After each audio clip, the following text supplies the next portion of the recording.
What's up, QAA listeners? The fun games have begun. I found a way to connect to the internet. I'm sorry, boy. Welcome, listener, to chapter 226 of the QAnon Anonymous podcast, the Trump Indicted episode. As always, we are your hosts, Jake Rockatansky, Allie Mezei, and Travis View. Folks, we finally got him.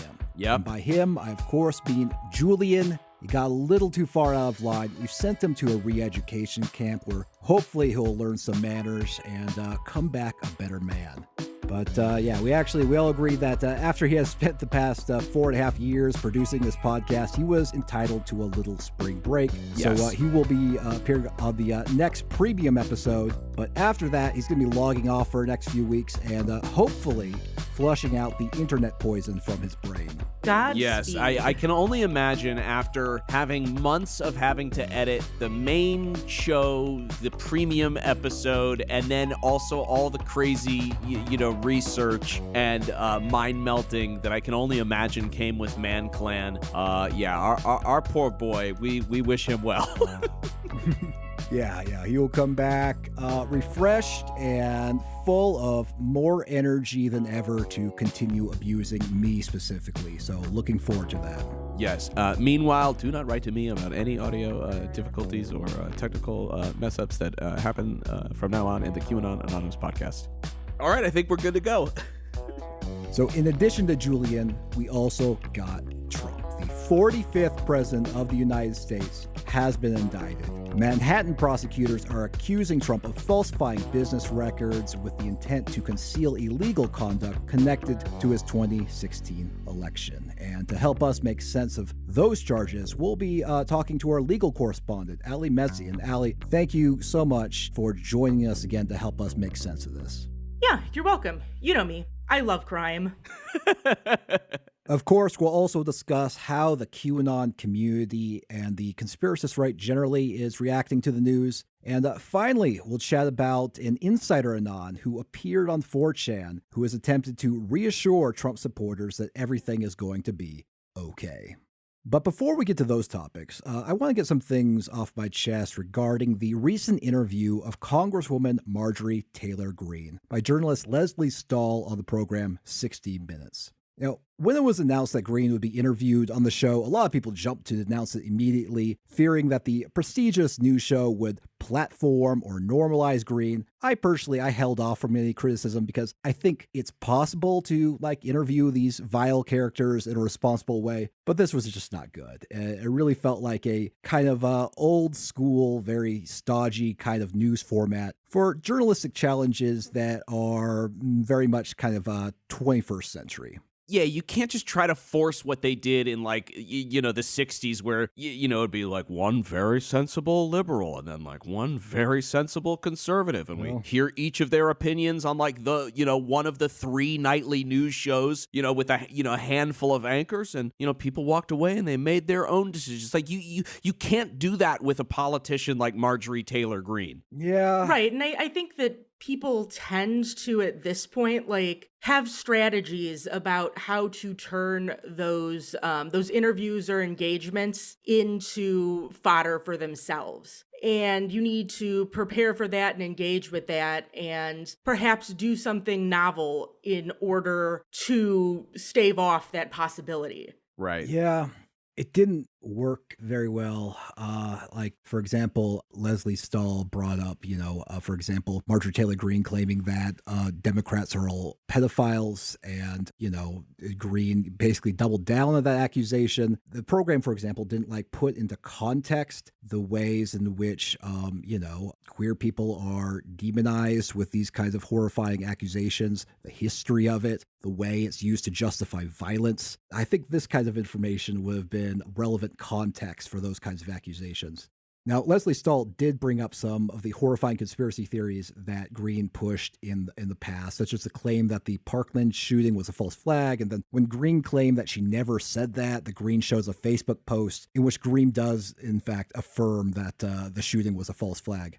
But on the topic of QAnon, Stahl only mentions it in the context of Greene saying that she believed false things because of QAnon and kind of like apologizing for that on the House floor. Shortly after she arrived in Washington, the Democratic-led House ousted her from her committees because of her past endorsement of violence against some Democratic leaders and her history of embracing QAnon that she explained in a speech on the House floor.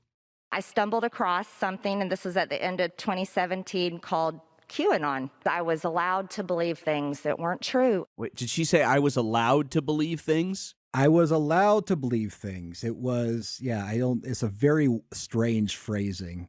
She doesn't mention, for example, that she did stumble upon this in late 2017, and she actually stumbled upon it, according to herself, because she heard about it from Pizzagate promoter Liz Crokin. It's a fact she did not mention on the House floor. She also did not mention the fact that she promoted it, for over a year. Again, all of this would be, I think, interesting, relevant context for the 60-minute segment. And here's my thing, there's nothing wrong with like evolving your views and admitting you're wrong. That's healthy growth. Everyone has expressed beliefs that they now regret. That's a normal part of being human, whether or not you're a politician. But when you're a member of Congress and what you believe directly translates to what kind of laws get passed, I feel like people are entitled to information about why you came to those beliefs and like how you changed. Because like 5 years ago, Marjorie Taylor Greene believed that there was a secret operation to take down the worldwide cabal, and there were military intelligence officials who were leaking clues about this operation on 4chan, and she believed this as a 43-year-old woman. So, in order to believe these things, you have to have zero understanding of how like government works and how military works, and it's just incredibly naive and psychotic. Greene also said that Hillary Clinton murdered JFK Jr. in a plane crash. Well, she was allowed. I mean, she was finally allowed to believe these things. They had been kept, they had been sort of kept away from her for a while. She has to run for Senate, right? So she runs for Senate in New York City. Okay, so she becomes senator in New York City, and yes, I could dive into Kennedy getting killed in the plane crash, because isn't it interesting that he had announced he was going to run for Senate just before he died in a mysterious plane crash. But anyway, so that's another one of those Clinton murders, right? Just another one of those. Yeah. If nothing else, I feel like, with her new position in Congress, if she still believes this, that, she could help solve an unsolved murder that a lot of people, including the National Transportation Safety Board in the report about the plane crash, thought was due to mere pilot error. So, that's feels like I need some clarification on how exactly that went down.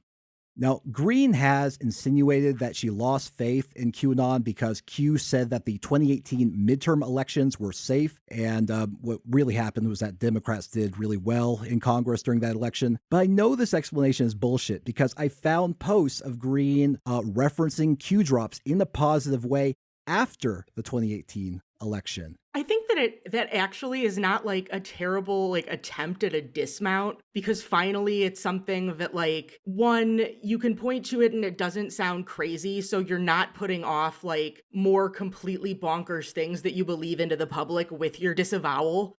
Oh well, he made a concrete prediction about the election and it didn't happen. So that almost seems like a reasonable reason to leave it, but it just kind of hides everything that lays under there. Yeah. It does sound like, it does sound like a reasonable way a person might decide that Q is no longer legit. I know that Anons were very, very unhappy with that 2018 election, so it's even plausible. But again, I saw her, for example, respond positively to a Q drop decode from QAnon promoter Lisa Mae Crowley after that 2018 election. So she was very much in the community and still believing in the Q drops after that happened. So again, this is bullshit, and it's provably bullshit, and no one will really talk about it. And also on top of that, after she was elected, while she was, Congresswoman-elect, she tweeted out an article on Gab about QAnon in which she claimed that it was the first accurate article about people following Q. And it's basically just a pro-QAnon blog post that claims that QAnon is, quote, about millions of people waking up to the lies. So, we just don't have the full story about Marjorie Taylor Greene's relationship with QAnon and precisely how she entered it. We know that she got it from Liz Crokin, and then also how she exited it. And this interview didn't really help clarify these matters. But on to weightier matters, because Trump makes history, the very first ex-president to be arraigned in court. So, Allie, curious, what can you tell us about these charges? Are they serious? Are they treason? Is he going to GITMO? Well, are they serious? We'll discuss that a bit later. Are they treason? No. And is he going to GITMO? Probably not. And by probably not, I mean absolutely not. You cannot put United States citizens in Guantanamo Bay. So it's been all over the news. Donald Trump just got indicted on 34 felony counts in a state court in Manhattan. But there seems to be a whole lot of confusion as to whether or not the charges will actually stick. And a lot of the time when dealing with conversations about Trump, people run their mouths so much or assume that rules just don't apply to him, which, I think that it's somewhat reasonable to start thinking that. But a lot of the chatter around it kind of assumes that this is going to be some sort of Calvin Ball scenario. But it seems like even some very erstwhile liberal pundits have their doubts about whether or not the charges against Trump will stand up to scrutiny. I will say that based on a quick survey of legal pundits and also lawyers who run their mouths on Twitter, it seems like people who practice in New York State tend to be a bit more confident about the strength of the indictment. And I want to say that there are all sorts of weird nuances to state law and its application that are really hard to grok if you don't have experience practicing there. And this is unfolding in a New York State criminal court. So there are going to be about 1 trillion little legal questions and nitpicks, and for the most part, we can only really speculate as to how the judge will rule on them, based on people's experiences, past rulings, and the plain letter of the law. And also, I want to say that in my experience, state court judges are a little bit more mercurial than federal judges, but maybe that's just in the states where I do most of my practice. And, questions of a fact will have to be decided by a jury as well, and you never know what a jury is going to do. So I can't tell you with anything close to 100% certainty what the judge or the jury is going to decide about the fate of Donald Trump. But I can walk you through the Manhattan DA's statement of facts and the indictment, and then we can chat about some potential roadblocks that the DA's case could run up against. How does that sound?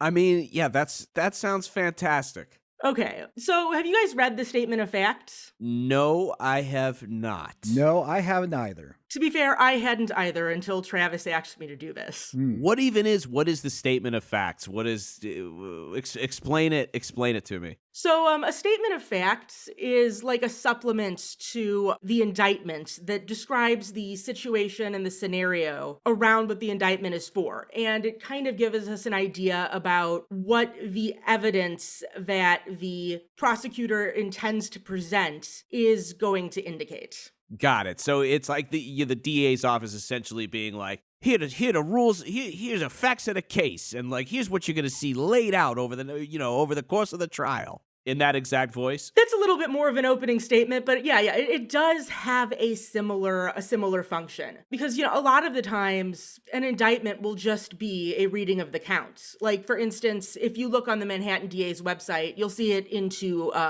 documents, where there's the statement of fact, and then there's the indictment. But the statement of facts informs the indictment. Got it.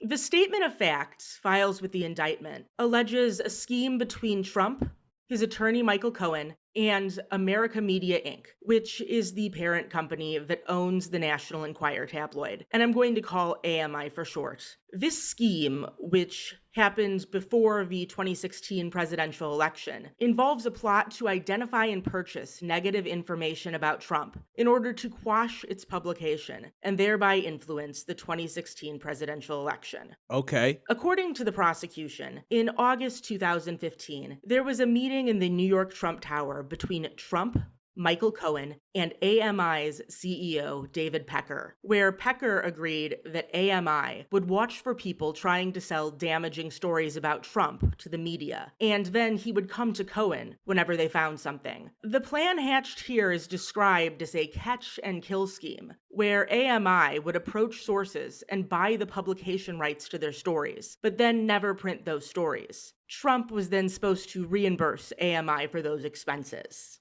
I mean, it's a real psychotic practice. It's just basically, this is really just high-level reputation management, right? It's just, Sure. I'm sure this practice is more widespread than Trump, but somehow these kinds of publications are able to just, like you said, like buy the exclusive rights to the stories to ensure that they aren't actually reported elsewhere. Yeah, and a lot of the facts involving AMI were admitted in a non-prosecution agreement in 2018. The first alleged incident of the catch and kill scheme described in the statement of facts happened in the fall of 2016 and involved a former doorman at the Trump Tower who was trying to sell information regarding a secret child that Trump had fathered out of wedlock. AMI acquired the exclusive rights to the doorman story for $30,000 and falsely characterized this payment in its books, record, and general ledger. AMI subsequently investigated the doorman's claims and concluded that they probably weren't true, but Cohen instructed AMI not to release the doorman from his agreement until after the election. Okay. And so the next incident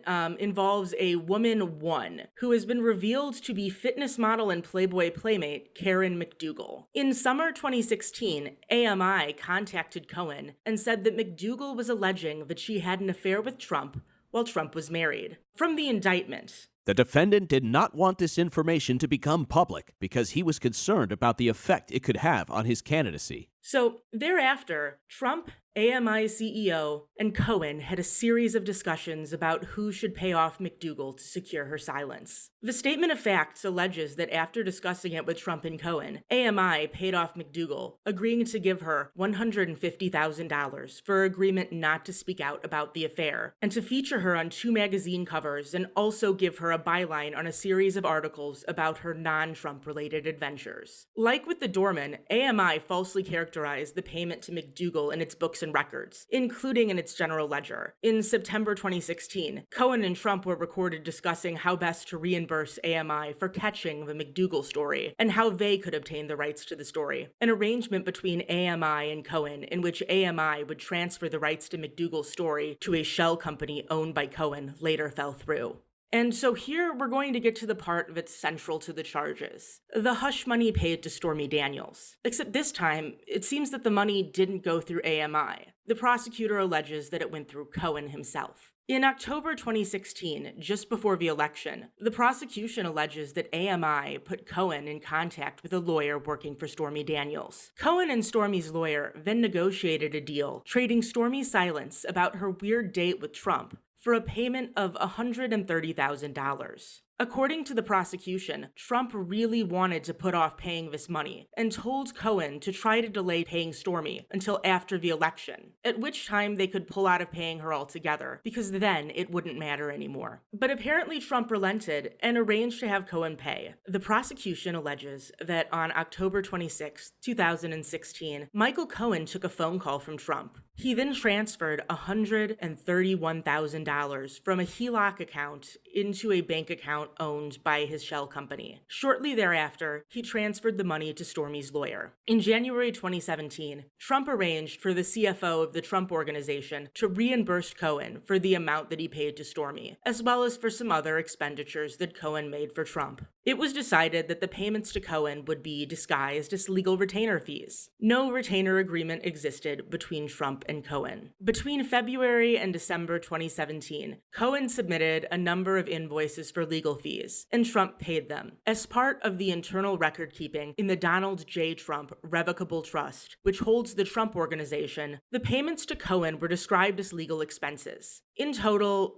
there were 34 documents or business records related to this series of checks to Cohen that were maintained in the Donald J. Trump Revocable Trust's books. Okay, so essentially, tell me if I'm getting this right. Essentially, he didn't want anybody to know that his lawyer fronted him the cash to pay off Stormy Daniels so she wouldn't talk about their affair in the months leading up to the election. And he didn't want people to know that his company then reimbursed. Well, he didn't want them to know he was paying off an adult film star as opposed to just doing legal fees. Yes. That's the crime, is that would look like business. I'm just like reiterating this for myself because all this legal stuff is so hard for me to follow for whatever reason, for good reason. It's people like me should be gatekept from this kind of knowledge. But yeah, so essentially, he didn't want it to look like his company was paying a, AMI or whatever, to keep this story quiet, because that probably would have been easier to leak or come out in the public. So instead, the fees were done backwards through Cohen's own,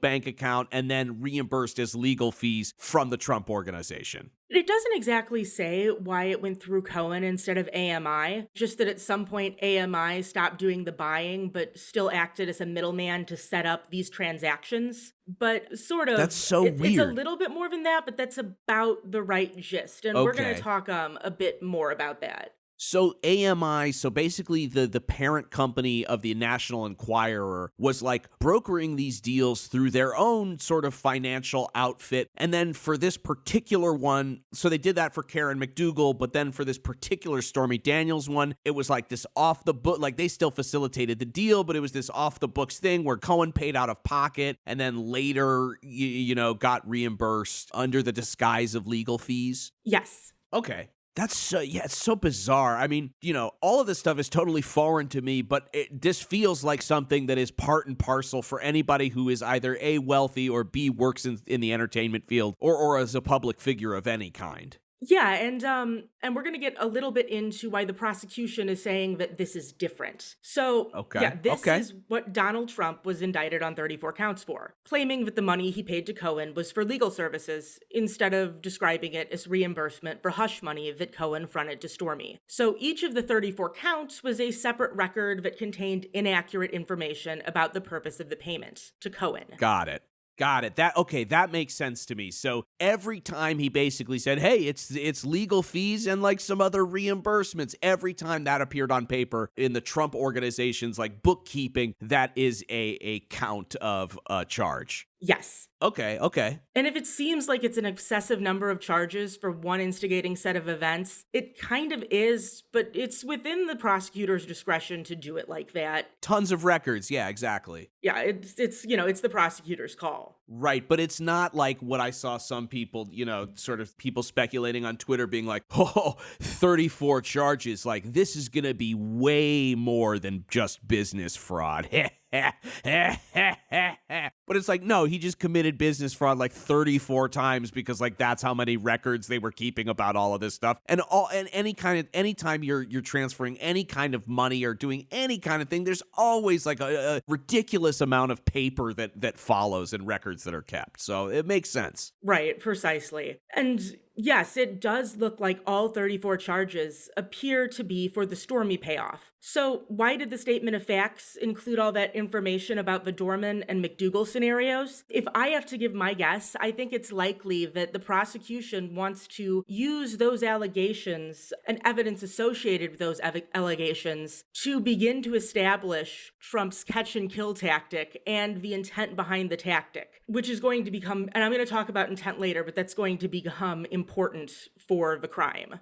So it has to be that, like, he did it with the intent of what, like lying to or misrepresenting himself. We'll see. As okay. I'm getting ahead of myself. I'm sorry. But yeah, no, you're going in the right direction. Okay. So Trump's pleaded not guilty to all 34 counts, and it's looking like the case will be set for a jury trial sometime early in 2024. I wouldn't be surprised if it got pushed back for some reason. Now, with the facts on the table, we can take a look at the statute that Donald Trump was charged 34 times under. Section 175.10 of the New York Penal Code, which is falsifying business records in the first degree. So, according to the New York Penal Code, a person is guilty of falsifying business records in the first degree when he commits the crime of falsifying business records in the second degree, and when his intent to defraud includes an intent to commit another crime or to aid or conceal the commission thereof. All right, so that's not a super helpful definition. No, I'm lost.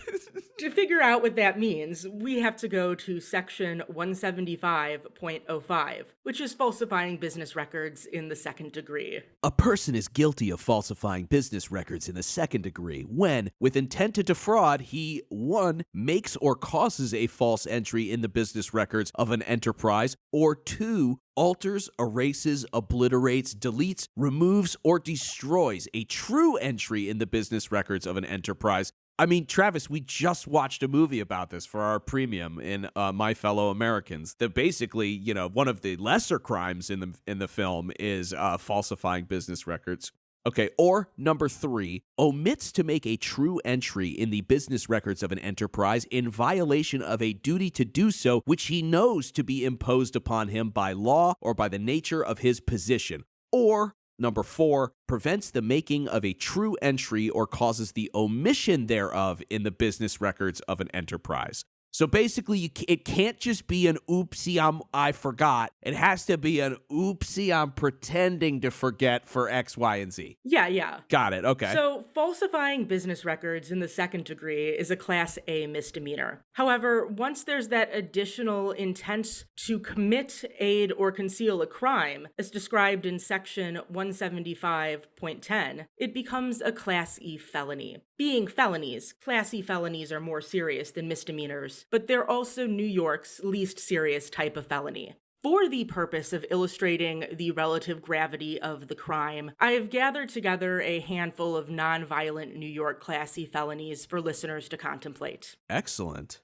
Negligent homicide, theft, welfare or insurance fraud, or stripping parts from automobiles, where the value of what you take is between $1,000 and $2,999. This is the catalytic converter clause. Yeah. Doing graffiti that causes $250 of damage to someone else's property, selling between 25 grams and 4 ounces of weed, possession of precursor materials of methamphetamine, buying over $100 worth of things from vending machines using fake coins. Oh, they got me. My favorite crime. Digging up a grave and stealing the bones you find there. See, it would have been cooler if Trump got busted for this. Yeah. If he did Yes, some I grave agree. robbery and the whole hush money thing. Yeah, I want you to imagine Trump doing all of these crimes, because that's way funnier than what he's been indicted for. So if you direct a laser pointer at an aircraft, it becomes a Class E felony if the aircraft has to make a significant change of course because of you. You can also catch a Class E felony from doing a crime called substitution of child, which is when a parent or guardian leaves a kid at your daycare, and when they come back, you give them a different child than the one they dropped off. Oh, well, That's also a funny caper. I mean, that's quite a caper, but I'm a little shocked that this is equivalent to using counterfeit currency to buy $100 worth of Snickers. Like, giving someone the wrong kid and then stealing $100 worth of Snickers are apparently equivalent in the state of New York. And grave robbing. Yeah. So yeah, there are a lot of other crimes in this category involving tampering with sports betting, bribery, falsifying or concealing various documents, and then things like contempt of court and witness intimidation. And I've kind of simplified some of these, but that's broadly the sort of thing a Class E felony is. Theoretically, if the jury convicted Trump for this, he'd have to have a sentencing hearing, and there the judge would determine if and how long he'd go to prison based on the facts of the case. The judge would also have to decide at that hearing whether or not he'd serve his sentences concurrently, meaning they're all being served at the same time, or consecutively, meaning one after the other. And I think that there would be no way that these sentences could be consecutive. They would have to be concurrent. So the top end of prison on this is about 4 years. Does Trump have any previous, convictions in New York? No, I don't think so. So the penalty for a Class E felony in New York ranges from 1 to 4 years of imprisonment, but there does, however, appear to be options for sentences of probation for first-time offenders if the judge decides that's what's in the interest of justice. And as, we just discussed, as far as I know, Trump has never had a felony or misdemeanor in New York before. Or anywhere. Clean record. Absolutely pristine. Yeah, I don't think that he's been caught for a lot of crime. No. I mean, he is a maestro at doing shady things and not suffering any penalties for it. So we'll see if they nail him this time. Yeah, I mean, I have to imagine. I mean, it'll be interesting to see, right? And it's so funny because we try not to do a ton of speculation on this particular podcast, but It will be interesting to see, because my gut instinct is that if he's found guilty on a number of the charges, that they'll want to make a little bit of an example of him. They need, especially if the trial is, leading up to the election, it's in the middle, the summer of next year. I have to imagine they would do some kind of maybe ceremonious like night in jail, he's got to spend the night, and of course goes to I don't even know, where would they take where would a president serve time? I mean, are they part of the military? Would it be a military jail, or would it be like, Allie, do you have any idea? Well, usually if you're convicted on a state offense, you are going to be put in a state prison. So I would assume some sort of like jailhouse for a short sentence. And I'd guess that he would get to spend his time in like his one night, in theory, if that was what happened, his one night in a cell on his own. That's what I would guess if that was the scenario, but I don't know 100%. Yeah, I mean, it's tough. It's tough. I don't think it would be, an Epstein scenario, just because any bad thing that Trump has to say about anybody, he's already said 100 times over, publicly and online and wherever he wants to. So I don't know, it'll be interesting to see what happens. For sure, no any like meaningful consequences. I can safely say that. Right. So, okay, now I'm going to go through a couple of potential issues with the indictment that have been the subject of discourse in the media and on the internet. Many people questioning whether the charges will stick have brought up the statute of limitations. A statute of limitations is a law that sets a deadline for filing a lawsuit or criminal charges based on the type and the date of the offense. New York's statute of limitations for falsifying business records is 5 years, meaning that 5 years after the crime occurs, a prosecutor can no longer bring a case against the defendant. The latest of the alleged falsifications happened in December 2017, which was over 5 years ago. But sometimes a statute of limitations can be tolled, which means a pause of the clock that starts running when the offense is committed. New York law explicitly tolls the statute of limitations when the defendant is continuously outside the state of New York. So if Trump's legal team wants to argue that the statute of limitations has run on the charges, the prosecution might come back and say that it was tolled in the period where Trump remained outside of New York. That being said, I'm not sure how the word continuously would operate there. Also, at the beginning of the pandemic, Andrew Cuomo issued an executive order that paused all statute of limitations in New York for a period of time. And that may also go into the math to determine whether or not the indictment was timely. Okay, we got a couple for the good guys. So another matter that has drawn scrutiny is the requisite intent to defraud in Section 175 statutes. So let's take a bit of a step back. And Jake, you were talking about this. Intent, which is often called mens rea, is a really important part of criminal law. For a defendant to be criminally responsible for a crime, they must possess the required intent when they do the act. Broadly, there are two types of intent: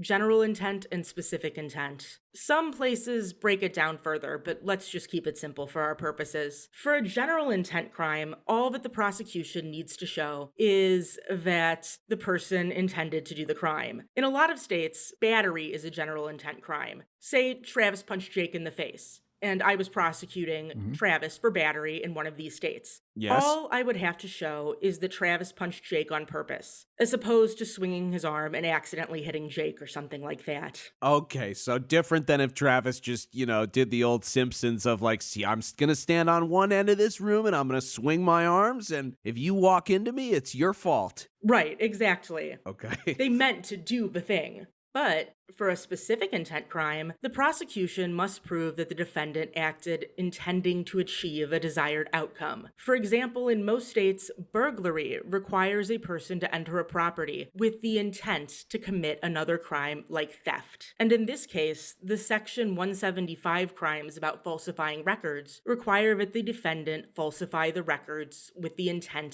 to defraud. If the prosecutor doesn't even allege that the document falsification was done with the intent to defraud, then Trump can't be convicted. But many people familiar with New York law such as the bloggers at Just Security, have pointed out that New York State has a very broad definition of intent to defraud for the purpose of falsifying business records. Some people have been kind of confused by this because the United States Supreme Court has limited the intent to defraud to the intent to deprive people of money or property or to cause other pecuniary loss, but that only applies to federal fraud statutes. What we're dealing with here is a New York State statute. And according to New York's case law interpreting a New York statute, the intent to defraud can be established when a defendant acts for the purpose of frustrating the state's power to faithfully carry out its own law. And on this standard, the law doesn't require prosecutors to show pecuniary or potential pecuniary loss to the government or anyone else.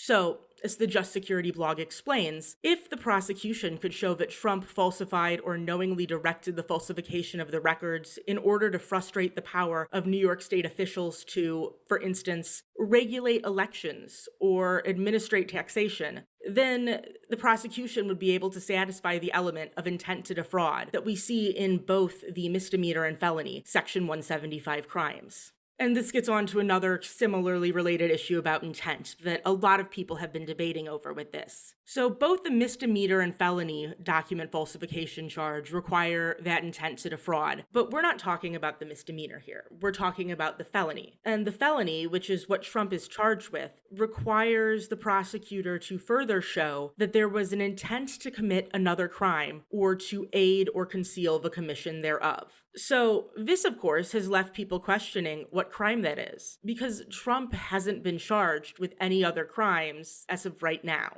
And the indictment and the statement of facts don't exactly spell it out for us. But during a press conference, Manhattan DA Alvin Bragg dropped some hints about what those crimes Trump allegedly was committing, aiding, or concealing were. He claimed that Trump may have been trying to obscure a scheme to violate New York election laws, to circumvent the federal campaign contribution cap, and to cover up the false statements that AMI included in its own record keeping. So you might be asking, why would a hush money payment violate federal campaign contribution laws? As Jake pointed out, this happens all the time in entertainment. Well, under federal election law, an individual can only make a $3,300 donation to a presidential candidate, and in-kind donations can be viewed in the same light as cash donations. Because Cohen buying Stormy's silence was intended to benefit the Trump campaign, it might be considered an in-kind donation by Cohen. And remember, making this improper in-kind contribution is one of the crimes that Michael Cohen pled guilty to in 2018. But some people think that that's not going to be enough for the purposes of this case, because what Cohen pled guilty to was a federal crime. And according to Mark Pomerantz, who worked on the investigation before resigning from the Manhattan DA's office, says that there is no precedent in New York State as to whether or not a prosecutor can point to a federal crime in order to illustrate intent for the purposes of felony record falsification. However, that kind of runs contrary to a purely textualist interpretation of the statute, which just says a crime without limiting it to New York State crimes. In addition to this, some analysts think that even though Cohen pled guilty, what he did wasn't actually illegal under federal election law. As in, paying Stormy Daniels off didn't actually count as a campaign contribution. And these people tend to think that Cohen shouldn't have pled and he should have fought the charge. And that if he had fought it, he would have eventually gotten off. Well, because somebody could make the argument, right, that Trump is not only just running for president, but that he was a celebrity. He had a very popular show on, whatever network The Apprentice was on. And so, what he was doing with the hush money payment was actually to, protect his image as an entertainer as opposed to a candidate. I guess you would have to have communications, which I would imagine probably exist, of them saying, if this Stormy Daniels story gets out, this is going to be really bad for my campaign. But even then, paying for her silence, it does seem like a little bit of a twist of logic to say, well, that was a campaign contribution by Cohen, and it exceeded the amount that you're allowed to do, and so therefore that violated the law. Right, right. You're actually getting on to what a lot of people have been saying. I think that maybe some of Trump's own defense teams have put this out there at one point, where there's been some rumblings that Trump might plan to defend himself by saying that whatever Cohen's motives were for making the payment, that Trump himself participated in the scheme to buy Stormy's silence and to cover it up with only really the belief and intent that he was doing it to hide from his family that he was having an affair. Sure, okay. So if he did it all to protect his family's feelings and he didn't intend to commit, aid, or conceal a violation of election law or tax law or any law. So in essence, he would be trying to say, I didn't want to deceive New York state authorities. I didn't want to cover up any crime. And I was only doing it all to lie to my family. Or, as you were saying, I was only doing it all to cover up and protect my reputation as an entertainer. That being said, for the reasons that you said, I don't think that the defense will be meritorious. The prosecutor stuffed that indictment with statements like this. Could you take that statement? Trump instructed Cohen that if they could delay the payment until after the election, they could avoid paying altogether because at that point it would not matter if the story became public, end quote. And, to quote, the participants also took steps that mischaracterized for tax purposes the true nature of the payments made in furtherance of the scheme. So, if the prosecutor shows evidence that those statements were actually made, it's likely that a finder of fact like a jury would determine that Trump's actions were for the purpose of influencing the 2016 election. But, you never know. It's interesting because it seems as though Trump being kind of a cheapskate and trying to back out of what he promised, making these statements, perhaps strengthened the case against him. Oh, yeah. Yeah, if he had just paid it and not said anything, this would be a little bit harder to make, and he would have an easier time defending it. That's funny. Right. So, okay. So just for my layman's understanding once again, so the idea that he said, we don't have to pay her after the election, it won't even matter then, is one could argue that he knew that paying her off before the election would be advantageous to his chances at winning. Yeah, or, right? If he was really doing it to protect his family's feelings, why would he suddenly not care after the election anymore? Oh, so wonderful. So this is going to be a trial whenever, if and when it goes to trial next year. We're just going to hear like hundreds of people basically trying to diagnose what was in Donald Trump's brain at a given time. Yep. That's what intent is. Fantastic. Oh, this is exactly what we want. We all want to know. We all want to look at this like McDonald's wrapper, greasy casino guy and try to figure out exactly the guy who was at a press conference and was like, man, woman, cloud, video. We're going to really try to figure out where his synapses were firing and why he did the things that he did. This is only going to be good for the American people, I think. Yep, 100%. I just want to backtrack a little bit to say that, so a lot of people think that if what Cohen did wasn't actually a crime, then Trump couldn't have falsified records for the purpose of concealing a crime. So as a matter of law, he would get off. This wouldn't be an issue. But I've seen other lawyers disagree and argue that the prosecution doesn't even need to show that Trump or anyone in his circle actually committed a crime, just that Trump thought something was a breach of the law and that he falsified the records with the intent to cover that up. So, yeah, it's just more stuff about what's going through Trump's brain. Yeah. A lot of it's going to, it's going to depend on what Trump knew, what Trump said, what Trump instructed people to do. And based on all of those facts, the jury is going to have to determine what they think Donald Trump was thinking. And no wonder people are losing their minds over this. I think everybody that understands just how bad Donald Trump was for the country at large, they've gone through about a dozen different experiences of people talking about these potential illegal acts that he did and what was going through his brain and what's going to end up happening and what are the consequences going to be. I mean, we've been through this enough times and had, him completely escape any kind of responsibility or suffer any kind of consequence that now it's, I think you almost have to sort of talk yourself up and go, oh yeah, well, this one I think this is a strong case. It's like because I mean, I can only imagine what happens if we go through another one of these. Yeah, and I mean, I also think that, when people talk about Donald Trump facing consequences for his actions,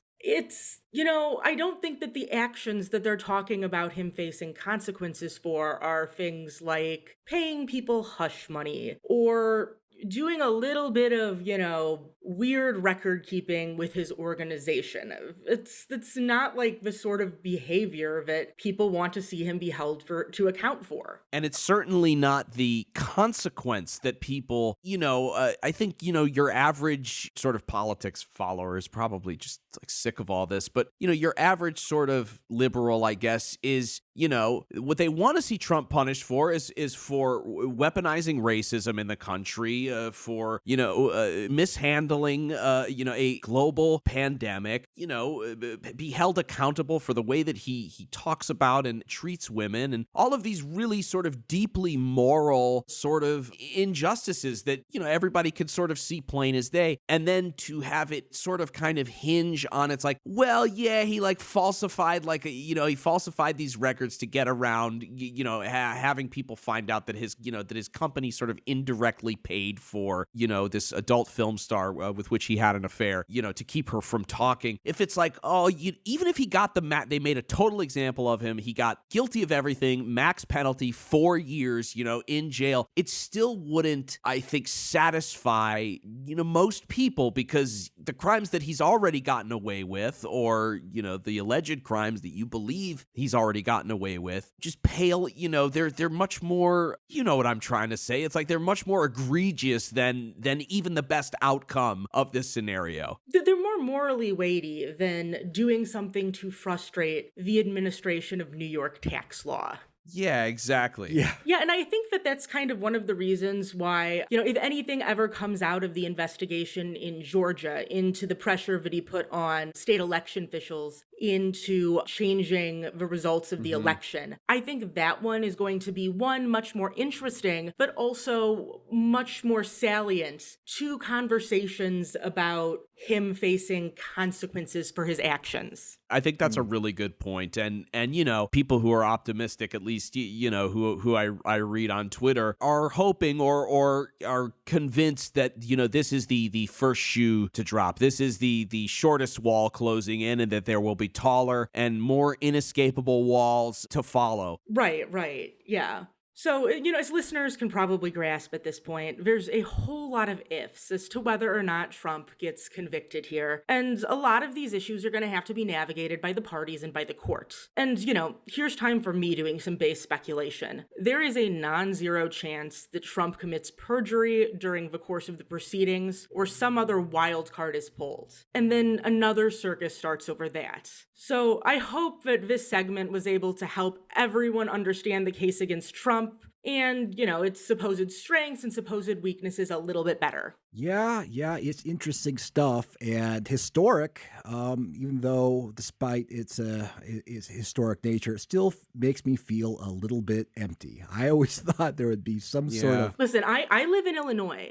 If you are the executive, you're supposed to go to prison. Oh yeah, right. That's just they have a special suite for Chicago for the Illinois governors in the Illinois prisons. Here's my strategy on how Donald Trump gets out of this. There's some sort of, I don't know if you can do this under New York law. There's a recall election for the governor, and then Rod Blagojevich somehow gets elected governor in New York, and then Rod Blagojevich pardons Trump as a favor for pardoning him. Well, commuting a sentence. Ooh, that is some 11D chess. Yes. Yeah, that would complete the circle. But yeah, all this stuff, like, honestly, like, it's nice to kind of understand it on a just kind of a simple, realistic level, because you see so much baking out there about how this is all going to shake out. And it's, oh God, it's just... It's so exhausting to me, to the idea that for fun people want to dive into like every tiny minutia of this legal case and listen to a dozen legal experts about what could and could not happen, and the idea that this will continue for a year before he even sees the inside of a court case is just, I don't know, it's exhausting, it's overwhelming to me. I'm sure we will get some new Q drops in the midst of it. And like everything he does and every single part of this, even though it's kind of empty, is just going to generate so many news pieces, so many opinion pieces, so many online fights, so many podcasts, so many blogs. Yes. And it's all about Donald Trump. It's like, this guy has just been on my TV screen and in the forefront of my mind for like the last 7 years or something like that. And it's just all of these things is just like, oh, well, now there's gonna be a whole new podcast devoted to, what Trump's like daily prison life was for 24 hours, that he served or something like that. And it's just, I don't know. When are we done with this, you guys? When do you think this ends? There is no end. No. Do you think that in the Ad Astra, Martian colony or whatever, when they're running like crazy, space missions in, zero G or low grav moon buggies, do you think that people will still be talking about Donald Trump? Do you think there will be news updates on like what level of decomposition his bones are at? We can commit a New York State classy felony by checking. We absolutely could. And Travis, I understand that with this very sad news for people in the QAnon community, that they have they feel some type of way about all of this. Yeah, of course. This was not the result, obviously, that QAnon followers were expecting. They thought that Obama and Hillary and Comey and these sorts of people would be locked up for heinous crimes instead of first Trump getting these state charges for, falsifying business records. It honestly could not have gone worse for them in terms of what they hoped for and what they believed. It could not have gone more how they did not expect. And in that perspective, as much as I think it's very ugly, I do understand the Schadenfreude being enjoyed by, many liberals everywhere. It's hard not to, want to feel good about your sort of political, the craziest fringe of your political spectrum, just having to eat a tremendous humble pie. Well, he also ran in 2016 on lock her up. And it's kind of funny when the lock her up guy may or may not be getting locked up. Yeah, and the people who, you called snowflakes and, they couldn't hang with you, they were too soft, that they're now back in your face on social media apps going, lock him up, that's right, we got the lockup, not you guys. Your guy's locked. It's tough. Tough place to be in. Now, of course, the QAnon community, one thing that they do have going for them is eternal optimism. So they didn't let these events dampen their spirits. In fact, they actually think it's a good thing, and it's going to lead to the kinds of storm that they were hoping for. One QAnon promoter on Twitter, who goes by the name Santa Trump, speculated that the indictment needed to happen in order to get the real bad guys. And he said this: Durham needs precedent. Trump gets the slings and arrows first, and then it boomerangs back on the real baddies. It must be done right. It must be done according to the rule of law. It must carry weight.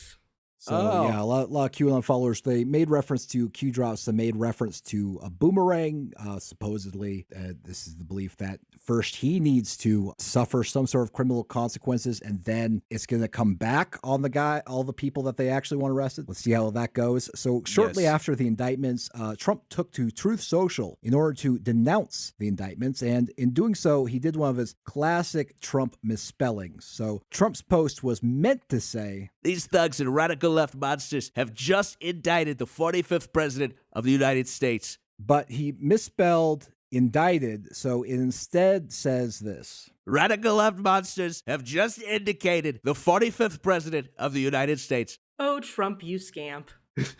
I know. Classic. You know, it's like there's lots of theories why he constantly makes these misspellings. Like he may simply not give a shit. This may be an intentional strategy to get liberals to spread his post on, for example, Twitter, where he's not posting right now, so that's so that the libs can sort of make fun of the spelling, and then in doing so actually spread his message, which I always thought was an interesting idea. Huh, that is interesting. A lot of laymen don't really know legal terms, so I think that there's probability that it's an honest mistake. All right, we'll see. But of course, in QAnon world, misspellings matter. And so they thought that this misspelling was actually a secret message. For example, the QAnon vlogger And We Know speculated that the misspelling was actually referring to an earlier Q drop that used the word vindicated. President Trump says these thugs and radical left monsters have just indicated the 45th president of the United States of America. Did you catch that? So he added an A in there. Indicted is what it's supposed to say, right? Well, if you go to the Intel board at 3371, posted July 8th, 2019, allowing anonymous folks to go out there and research, sometimes you need to take one for the team publicly before you are, you ready? Vindicated as a hero. Indicated, vindicated. It's a stretch. I give it a B-. Well, yeah. This is what they're working with. So other QAnon followers pointed to another Q drop, which stated that first indictment will trigger massive population awakening. So this is a 2019 Q drop. And of course, at the time, there was a belief that was referring to, Comey, Obama, Hillary, someone like that they would be indicted. And then this would herald the Great Awakening. Of course, in light of recent events, this Q drop has been reinterpreted to mean that actually it's Trump's indictment that's going to lead to the Great Awakening. And this is going to boomerang on them. Let's go back to post 3717, this is December 17, 2019. It says the following: first indictment, unseal, will trigger mass population awake. First arrest will verify action and confirm future direction. They will fight, but you are ready. Marker 9. So yes, this first arrest, this first indictment has now shown everyone the path. Everything has been set in motion. They took the bait. Everything is prepared now to go after the deep state players. So they're still winning, actually. In a recent stream. I was going to say they're winning even more because now they've got something to decode again. Look, if the storm came, right, and Hillary Clinton went to jail, there'd be no need for any kind of Q drops because Q would have predicted it. It happened, and they were living in the beginnings of the utopian society that they imagine. But with Trump indicted and sort of on the ropes, you get to actually, you know what you've got? About how many Q posts were there, Travis? Do you know off the top of your head about? Nearly 5,000. A little less than 5,000. Good news, you've got nearly 5,000 posts to go through again and see how they interpret this new spectacle that's happening that seems completely impossible, so you know that there's a secret sort of conspiracy behind it all. Yeah, it's the filler's over and the plot's rolling again.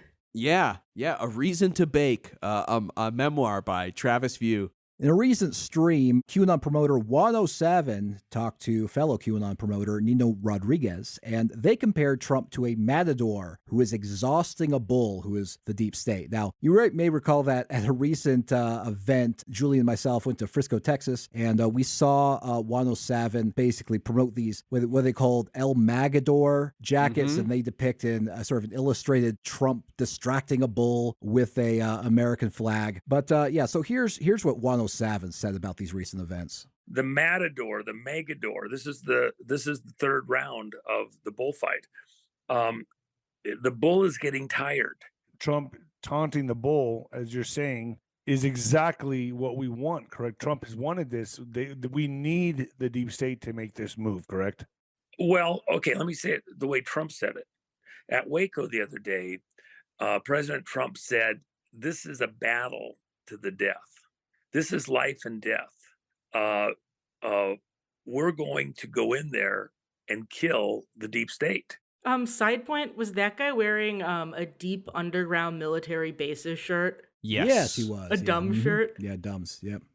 Yeah, Nino Rodriguez. Something I thought was interesting was that this was not the only place I saw that matador metaphor when talking about Trump. I also heard it when I saw Lara Logan appear on Steve Bannon's podcast, and she basically talked about the exact same thing. And so now what's happened is that the matador is in the ring, right? We've gone through the first stage of the bullfight, right, where everybody was bringing out the bulls and the fanfare and getting the crowd ready. And then you had, the lower matadors who are in the ring tiring out the bull. That's what we've been going through. We've been tiring out the bull with the election fraud and Russia collusion and all of these things. But obviously Trump is the matador. So 107, actually, he claims he speaks to Lara Logan. So this seems to indicate that he's at least telling the truth in that case. So if you ever see someone comparing Trump to a matador, they probably got that from QAnon. That's such a weird metaphor she used there at the end, where she's saying that we're the lesser matadors, tiring them out with election fraud and with Russia collusion, where it seems like she almost gets the roles reversed there for a second. Like, wouldn't the lesser matadors be the anti-election fraud claims or the Russia collusion claims that Trump had to fight against and were wearing him down? It just doesn't seem like, her extended metaphor that she uses to give herself and other influencers like her in that space a place in the grand plan really hangs together. Yeah, I think you're right. And I think you actually just passed the audition to appear on Steve Bannon's podcast. You'll be replacing Lara Logan because you are more cogent in your metaphors. Oh, no. Now, before we go today, I also want to mention that Trump's indictment has inspired the start of another insider anon. I mean, like we've talked on the show before, people LARPing as if they have secret inside information is really just part of 4chan culture. It was even before QAnon showed up, and it's still going on. And I haven't talked about every kind of like insider anon, but it's just sort of interesting to see how this, I guess this keeps happening. Now, this latest anon calls himself Plus Ultra. On April 4th, they introduced themselves as Insider here, Plus Ultra. What does Plus Ultra mean? Well, it happens to be the motto of Spain because it's Latin for further beyond. And where are matadors from? Spain. Oh, there you go. That's this true. is a QA matador. Wow. That makes sense. But, knowing 4chan's roots as an anime board, a Plus Ultra is probably more likely a reference to the media franchise My Hero Academia, which is based on the superhero manga of the same name. So here is Plus Ultra's first post, and they did great right out of the gate because they did 2 misspellings in the very first sentence. They spelled indictment as insistament, and they also spelled Obama as Osama. So great, whatever. But so here's how this particular anon kicked things off. You can see the Trump indictment as a loss, or you can see how it opens the door to prosecution of Clinton, Bush, Cheney, and Osama. Maybe he's just alive. One of 2 scenarios will occur. Charges are thrown out, or jury acquits, most likely. Everyone knows this is a terrible case. 2, Trump gets jail time. This makes it easier to arrest black hats, who won't be able to claim Trump is persecuting his rivals since he's in a jail cell. Biden has already been turned and is cooperating with the White Hats. He is available to intervene, including pardon. Trump will not be the nominee for 2024. It will be one of his children. When it becomes clear that they can't stop the agenda, it is going to get ugly. We assess a near 100% chance of California's succession, high likelihood of other states. There will be violence. Prepare, but be optimistic. We are going to win, and you can play a key part in the victory. Get right with God. Become white-pilled. Build. Encourage. Optimism is contagious. Worthy questions may get an answer. Is white-pilled just Nazis? I mean, it is certainly used by Nazis. Is it like the hope pill? White pill, white hats. Well, it's the opposite of black-pilled. Black-pilled means you're despairing. You think all the bad guys are going to win. Yeah. There's no chance for victory. But if you're white-pilled, optimism then pill. Your particular version of the right-wing utopia is going to come true, at least in that particular space. Got it. Okay. So, we got some pretty solid predictions here. So one of Trump's children will be the 2024 nominee. I mean, that nominee is going to be, announced early next year. I mean, there's going to be a primary, so we're going to see how that comes to pass. There's also, California breaking with the union, so we'll see. I do want to point out that it would be impossible for Biden to pardon Trump for this current indictment if Trump is indeed convicted. It's a New York state crime, so the governor of New York would have to pardon him. The president can only pardon federal prisoners, federal convictions. So even if Biden is under the control of the White Hats, he couldn't pardon Trump for this particular crime, even if he wanted to. So we have an impossibility, a couple misspellings. Despite that, this particular anon got dozens of responses and questions. Of course. Of course, the very first question that Plus Ultra answered referenced QAnon. So Plus Ultra apparently has a favorable attitude towards QAnon. They write, "We are not Q. Many misunderstand the purpose of Q. They correctly perceive it was done to stop Trump supporters from overthrowing the government, but it was not a black hat operation. Violent overthrow of the government would have started World War III. It was done to wake people up, get them to do research." So they're saying essentially that they sort of agree that QAnon was a type of psyop, but it was done with good intentions to prepare people for this mass awakening triggered by Trump's arrest. That's right. So they do agree that Trump was some kind of psyop in order to pacify Trump supporters, but also that's right. a good thing. Right. It's very strange tone. It's basically like, based on everything, you guys are going through, you would have been right to, violently overthrow the government. And look, we were looking out for you, we wanted to pacify you and get people to sort of, get on the same wavelength, about their beliefs, and then let wait for the big boys to come in and do the violence in some way, some capacity, I guess. I don't know. All feels a little familiar to me. Play the hits.